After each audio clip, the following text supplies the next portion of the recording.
जब काशी से आए तो वृंदावन में हमारा कोई परिचय तो था नहीं, तो एक संत से मिले तो उनसे कहा अगर हमें 3 दिन वृंदावन रहने को मिल जाए तो हम दर्शन कर लें। बिहारी जी के नाम सुना था, कहाँ है बिहारी जी कुछ पता नहीं। तो उन्होंने एक जगह हमको रखा और जब यहाँ दर्शन किया, रास और कथा सुनी।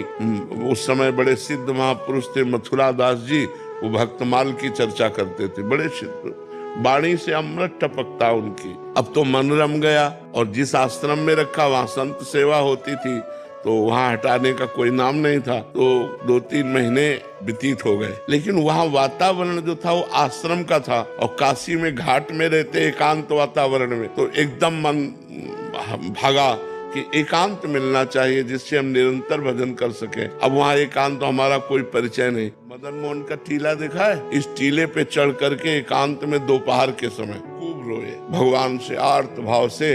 1 रुपया पास नहीं, एक व्यक्ति से परिचय नहीं, 1 इंच जगह नहीं, बिल्कुल अकिंचन ऐसे खूब रोए कि भगवान मुझे वृंदावन वास दे दो। कहीं भी अगर एक कोने में मैं पड़ा रहूं, वृंदावन से कभी बाहर न जाऊं तो मेरा जीवन सार्थक हो जाए। प्रभु अब मैं रास के बिना नहीं जी सकता, अब मैं वृंदावन के बिना नहीं जी सकता। रोए बच्चा, जब खूब रोए, घंटों रोए और रो करके सोचा कि अब चलो काशी चलते हैं। पुनः जैसा हमारा जीवन था, तो जो ही उतरे तो एक छोटी सी इतनी बड़ी लाली गौर वर्ण की हमारा चला पकड़ा। दोपहर का समय था और बस ऐसे घूमने लगी चारों तरफ और बोले थी जाएगो बाबा जाएगो। तो हमारी तो कुछ समझ में नहीं आ रहा था क्योंकि भाव में एकदम उतरे थे। अचला छीना ऐसे चल दिया। जब आगे चले तो हमारे दिमाग में आया ये लाली क्या कह रही थी, जाएगो बाबा। हम ऊपर सोच के आए कि काशी जाना है, ये क्या, ये लाली क्यों।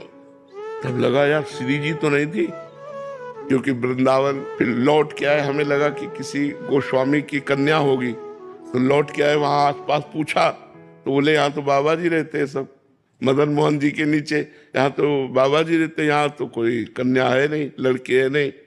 बस हमारी समझ में आ गया कि हमारी लाडली जू हमारे छोर को पकड़ लिया।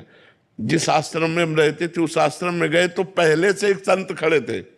उन्होंने कहा बाबा एक महेशानंद गिरी जी संत हैं, आप उनको नहीं जानते, उन्होंने आपको देखा है, वो आपसे मिलना चाहते हैं। उनका क्यों, जब जानते नहीं तो क्यों मिलना। बोले हमें पता नहीं लेकिन आपको बुलाया है। हम गए, बोले वहां जहां आप रह रहे हो वहां अनुकूल आपके नहीं होगा, ये कमरा है एकांत में, आप यहाँ रह लीजिए। आप क्या व्यवस्था लाडली जी की, और आज देख लो सब व्यवस्था उन्हीं की।